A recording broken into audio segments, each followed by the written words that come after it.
Salut les gars, c'est Rototo, on se retrouve pour le 17e épisode de notre série consacrée aux avions de War Thunder et nous retrouvons aujourd'hui la série des avions soviétiques de première génération.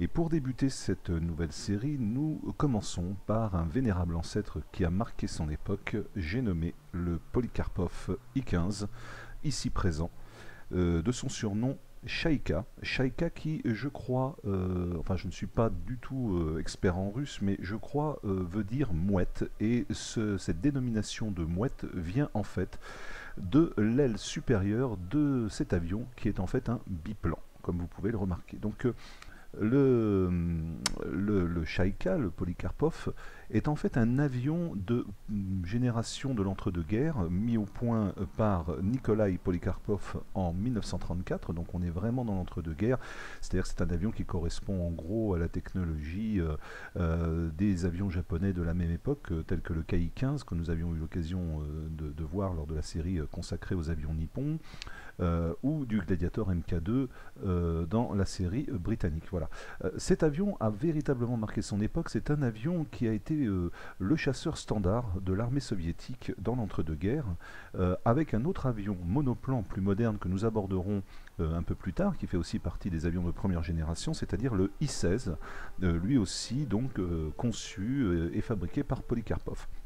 Alors avant d'aller un peu plus loin sur les caractéristiques techniques de l'avion, je précise encore une fois, désolé si je me répète pour ceux qui connaissent un peu le principe, mais pour ceux qui découvrent la vidéo, donc je fais un peu une entrée en matière. On va parler donc de l'histoire de l'avion, de ses caractéristiques techniques dans un premier temps, et dans un deuxième temps, nous aborderons ensuite une bataille simulation pour voir ce que donne cet avion au niveau de la simulation du jeu. Voilà.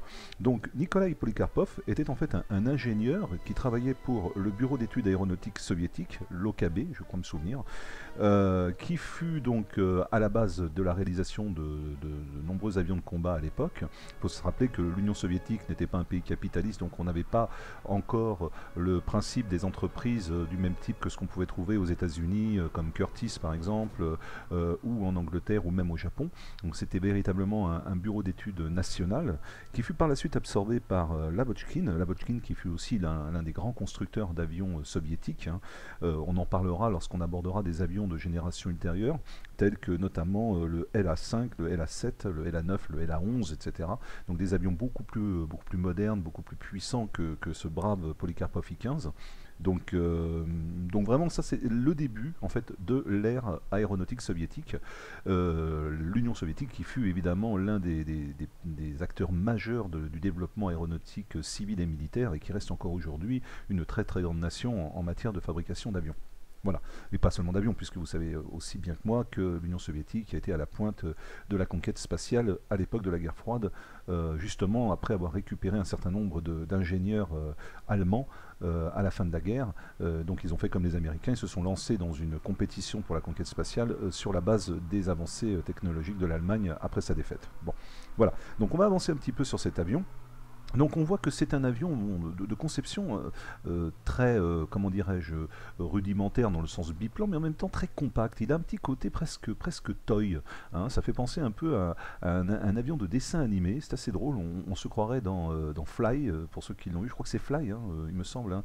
La série de dessins animés développés par les studios Pixar. Je crois que c'est Pixar ou DreamWorks, je ne sais plus, qui avait fait notamment Cars. Et après ils avaient fait donc une série de dessins animés en images de synthèse sur le thème des avions. Et il a un petit peu ce côté rigolo avec son nez tout rouge. Là, on dirait presque un jouet.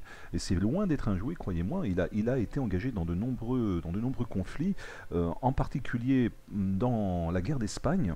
Là, on va en toucher deux mots, puisqu'en fait, les Russes, les Soviétiques soutenaient le gouvernement républicain espagnol pendant la guerre d'Espagne, qui l'opposait donc aux armées nationalistes du général Franco, qui étaient elles-mêmes soutenues par les forces de l'Axe, c'est-à-dire par l'Allemagne et par les Italiens, l'Allemagne qui envoya notamment un corps expéditionnaire aéronautique du nom de Légion Condor, et qui était en fait qui était là pour soutenir la cause fasciste franquiste, et en même temps pour mettre au point des stratégies et des tests en grandeur réelle de sa future Luftwaffe en prévision des conflits qui allaient l'opposer à la moitié du monde pendant la Deuxième Guerre mondiale.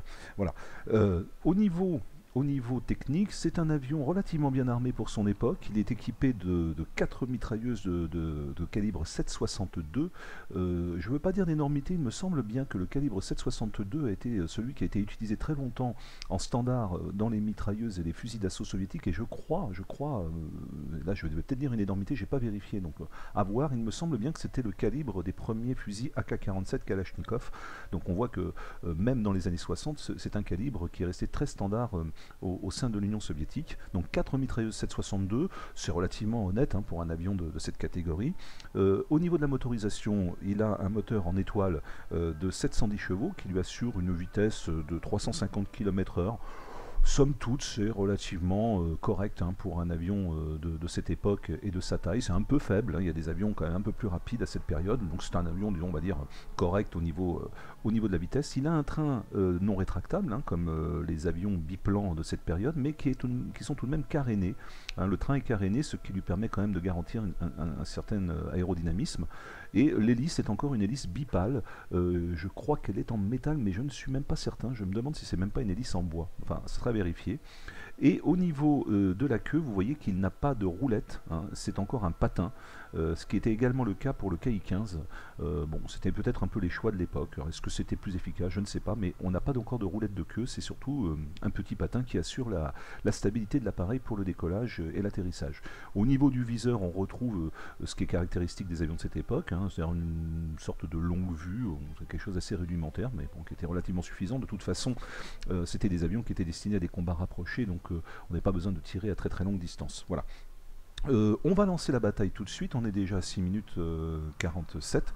Donc c'est un avion réputé efficace. Il a combattu, comme je le disais, donc pendant la guerre d'Espagne aux côtés des nationalistes. On le retrouve également en Chine où il va combattre au sein des forces aériennes nationalistes chinoises, comme d'autres appareils de différentes provenances. Il va également combattre les Japonais au sein de l'aviation soviétique pendant l'incident de frontière dont on a déjà parlé à plusieurs reprises et que certains connaissent, surtout si vous jouez en réaliste. Vous retrouverez cette bataille simulée dans War Thunder, l'incident de frontière qui opposa les forces soviétiques aux troupes japonaises à la frontière chino-mongole ou mongolo-chinoise, je ne sais pas comment on dit, où il fit effectivement très bonne figure, très bonne impression. Alors tout de suite on fait un test, il tourne très très bien.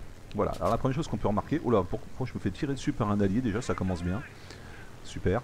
Il tourne très très bien, vous voyez, regardez, il est vraiment très très agile. Au niveau du roulis, impeccable. Donc ça c'est pas mal du tout parce que le roulis permet aussi des manœuvres d'esquive très intéressantes. Donc c'est un avion qui vraiment est un pur intercepteur, et pour l'avoir déjà testé en jeu ou m'y être confronté, je peux vous dire que c'est un avion qu'il ne faut absolument pas sous-estimer. Ceux qui les connaissent confirmeront mes dires, et je vous conseille de vous en méfier. Alors il n'est pas en configuration élite, là, il est en configuration standard, basique, donc grosso modo je ne suis pas certain qu'il fera d'énormes dégâts, mais on devrait pouvoir faire quelque chose d'à peu près correct. Que vous dire d'autre encore en attendant que nous rencontrions nos adversaires? C'est un avion qui a perduré donc dans la chasse soviétique avec l'I-16 jusqu'à l'invasion de l'Union soviétique par l'Allemagne en 1941, où là il fut immédiatement retiré du service, ou très peu de temps après du moins, car totalement surclassé par ses adversaires. On imagine ce type d'avion confronté à un Bf-109, je peux vous dire qu'il ne ferait pas long feu. Alors, voyons voir un peu ce que nous avons. Donc on voit à l'horizon des P-26, des P-36, des Spitfire. On a un bombardier SB-2M en altitude. C'est pas un avion qui grimpe très bien, il n'a pas un taux d'ascension extraordinaire, donc on va rester plutôt à basse altitude et on va faire des combats contre les chasseurs ennemis. Alors pour l'instant je m'approche pas trop. Bon là je vois qu'on a un P-36 qui est déjà aux prises avec plusieurs de mes collègues, mais il est à distance de tir, donc on va tout de suite essayer de décrocher au moins l'assistance si on peut. Hop, alors j'ai un peu de mal à viser, je dois reconnaître, mais je sais pas si mes tirs le touchent, je pense que oui quand même. Mais ils n'ont pas l'air de lui faire très mal. J'ai même pas l'assistance. Bon, écoutez, hein. Est-ce que c'est moi qui ai mal tiré? Je ne sais pas. C'est possible, hein. Je n'ai pas la prétention d'être un excellent aviateur, mais enfin, on essaie de se débrouiller. Alors voyons voir, là on a un Spitfire à 660 mètres, c'est un peu loin, je vais essayer de m'approcher. Je vais pas très vite, regardez au niveau de la vitesse, je suis à 170 km/h, je me traîne lamentablement. Donc en fait, dès qu'on commence à relever le nez, dès qu'on essaie d'apprendre l'altitude, vous voyez, l'avion ralentit énormément. Donc on est obligé de conserver une assiette quand même pour lui permettre de reprendre de la vitesse. Donc en clair, il vire très très bien, mais il perd très vite de la vitesse et c'est pas très facile. Oh bah tiens, il y en a un qui se met alors juste sous mon nez. Ah mais il repart aussi vite, hein. Un SBD3, voilà, vous voyez comme il me distance, regardez, il est déjà à pratiquement 1 km 200 là et il part à toute vitesse. Je vais essayer d'intercepter le Catalina que je vois pas très loin de moi. Il a l'air d'être déjà en difficulté. Apparemment le I301 l'a déjà engagé. Il y a un lag 311 également qui l'a entrepris. Voilà, j'arrive pas à le rattraper non plus, c'est terrible. Au niveau de la vitesse, il se traîne lamentablement. Je ne sais même pas si je vais réussir à trouver un adversaire avant la fin de la vidéo là, parce que vous voyez là, j'essaie de m'approcher encore du SBD3. Il a l'air de virer, alors s'il revient vers moi, oui, il a l'air de revenir vers moi, c'est parfait, on va essayer de l'entreprendre. Je vais quand même essayer d'éviter ces tirs, je fais pas un face à face. Hop. Alors attention à son mitrailleur de queue. Hop. Bon, bah voilà, il s'est fait descendre. J'ai quelqu'un dans le dos, oui, apparemment c'est notre ami bombardier qui vient de me passer juste au-dessus. Je l'esquive. J'essaye de lui envoyer quelques pruneaux, mais regardez à quelle vitesse il s'en va. Il est déjà à 660 mètres. Avec mes pauvres mitrailleuses 762, je peux vous dire que c'est un peu lamentable. Donc je me balade, là, vous voyez, j'ai un peu l'impression d'être... comme une vieille casserole qui se traîne lamentablement en essayant d'être à portée de tir. Ah, quand même, voilà, ah, bah voilà, une assistance quand même, enfin. On réussit à faire un petit quelque chose. Bon, c'est pas très probant, hein. Jusque-là, on doit dire, ça correspond à peu près, en fait, à la fiche technique, là, encore une fois. Mais c'est vrai que la plupart de mes adversaires me surclassent technologiquement, donc... mon pauvre moteur en étoile de 710 chevaux ne me permet pas de faire des choses extraordinaires. Qu'est-ce qu'on a là? On dirait que... Non, il y a un P-36 mais qui s'est écrasé apparemment. Il y a un A5M qui a atterri ou qui est en train d'atterrir au loin. Je le vois là sur le point B. On va essayer de s'approcher de lui. Je pense qu'il doit être certainement posé parce qu'il doit avoir essayé d'atterrir. Ah, il est en train de capturer le point. J'ai un lag qui est devant moi qui essaye de le détruire, qui va très certainement le détruire avant que j'arrive sur place. Voilà, c'est déjà fait, donc bon bah c'est terminé. Bon, normalement là, au niveau du gameplay, hein, je devrais atterrir pour prendre le point, mais je ne vais pas le faire. Là, mon but n'est pas tellement de gagner la partie, hein. J'essaye surtout de faire une démo par rapport à cet avion. Et pour l'instant, bah, il n'y a rien de très spectaculaire, c'est plan-plan au possible. Ça se traîne, ça se traîne, ça se traîne. Je suis presque à deux doigts de m'endormir. J'espère que j'espère que c'est pas trop soporifique en ce qui vous concerne. Bon, on va essayer de s'approcher de nos amis les rouges, hein, les ennemis, pour essayer d'engager plus d'adversaires. Mais à mon avis, je pense que je vais me faire descendre assez rapidement, ou alors je vais tout simplement pas faire un seul kill. Hein. Je ne vois quasiment personne à portée de tir. Ils sont tous très éloignés. C'est assez étrange cette partie là. Je ne sais pas ce qu'ils font. On va essayer d'engager. Pour le coup, je pourrais presque je sais pas, vous chanter une chanson ou vous raconter des poèmes pour meubler, tellement c'est mou, tellement c'est lent. Alors la dernière fois, quand j'avais fait la vidéo sur l'hydravion japonais H6K4, j'avais un peu peur qu'on s'ennuie en disant que je fais pas souvent de vidéos sur les bombardiers, mais au final, vous voyez que avec certains chasseurs comme celui-ci, c'est à peine plus mouvementé, hein. Les limites, le bombardier la dernière fois nous a permis de faire 2-3 petites choses un peu plus spectaculaires. Alors là j'ai un I-16, bon, on va essayer de voir s'il y a moyen de l'entreprendre. J'attends d'être à 500 mètres, je vais m'approcher le plus possible. Allez, j'envoie la sauce. On essaye de le shooter. Waouh, bien détruit, parfait. On va essayer de faire pareil avec le K10 qui arrive à ma portée. Hop. Un K10 donc japonais, là on est vraiment dans le combat historique, hein, on se croirait revenu en 1939 entre les forces soviétiques et les forces japonaises. J'essaye de le toucher. Oh là, il y en a un de mes alliés qui me passe juste sous le ventre. Là, il faut faire attention de ne pas se percuter. Mais le problème, c'est qu'évidemment, tout le monde veut se faire son kill, donc il faut arriver à tirer dessus sans shooter les alliés, ce qui est loin d'être évident. Je lui mets des coups, il prend des coups là, hein, ça prend, mais pour l'instant, pas encore de gros dégâts. Allez, on retourne encore, on y repart, hop, on va y arriver, il faut juste être patient. Avion détruit, ouais, 2 victoires, formidable. Où est-ce que je suis là, alors au niveau du classement? Bon, bah, milieu de tableau, ma foi, c'est pas trop mal. Ça va un peu mieux là, je commençais à m'inquiéter sur la suite de la vidéo, mais pour l'instant on s'en tire à peu près correctement. Voyons voir un peu la minimap, alors ils sont très dispersés, là il y a du monde en I-14, qu'est-ce qu'on a c'est un... Mais qui me tire dessus là? Ah, ça doit être des... Ça doit être des anti-aériens, non? Oui, ce sont des anti-aériens qui me fracassent, là je vais essayer de me barrer avant de me faire descendre par un de ces engins de DCA. Bon, je suis pas équipé pour les attaquer, hein. Moi avec des mitrailleuses 7,62 j'attaque pas des cibles au sol, je laisse ça à des avions mieux équipés ou à des chasseurs bombardiers disposant de bombes ou de paniers de roquettes, parce que c'est pas avec 4 malheureuses mitrailleuses 7,62 qu'on va arriver à quelque chose. On a peut-être du monde par là, non, il y a un PBY à haute altitude, je vais essayer de grimper un peu. Oh, regardez, c'est même pas la peine, hein. Dès que je relève le nez de l'appareil, vous voyez, je suis à 197 km/h. Alors je grimpe un peu, mais je suis à péniblement 400 mètres. Ouais, c'est pas du tout un avion d'altitude. Certains avions qui virent très mal sont au contraire des avions qui grimpent très bien, qui ont un très bon taux d'ascension et qui sont théoriquement des chasseurs qui sont plus prévus pour l'accompagnement des bombardiers alliés ou l'attaque des bombardiers ennemis que pour le combat à basse altitude. Ce type d'avion que nous avons là, le Polikarpov I-15, c'est le contraire, c'est un avion qui est vraiment fait pour le combat à basse altitude. D'ailleurs, j'avais fait une parenthèse en ce qui concerne les motorisations dans une de mes vidéos antérieures où je parlais justement de la différence qu'il y avait entre les moteurs en ligne et les moteurs en étoile. Le moteur en étoile est un moteur qui est justement prévu pour ce type de combat à basse altitude ou à moyenne altitude. Donc pas la peine de s'embêter à grimper, on n'y arrivera pas. Il vaut mieux se traîner, vous voyez, essayer de prendre le maximum de vitesse qu'on peut. Je suis péniblement à 283 km/h, mon moteur chauffe pas mal d'ailleurs. Je vais essayer d'intercepter un KI-10 là qui est à peu près à ma portée. On en a déjà détruit un tout à l'heure, on va voir si on peut pas faire un kill supplémentaire avec lui. Si j'arrive à m'approcher suffisamment avant la fin de la partie, qui d'ailleurs est bien engagée puisqu'on...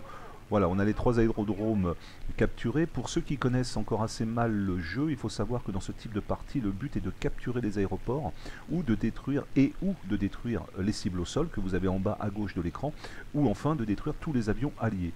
Donc là, de toute façon, la partie est bien engagée. Dans quelques secondes, nous aurons gagné la partie.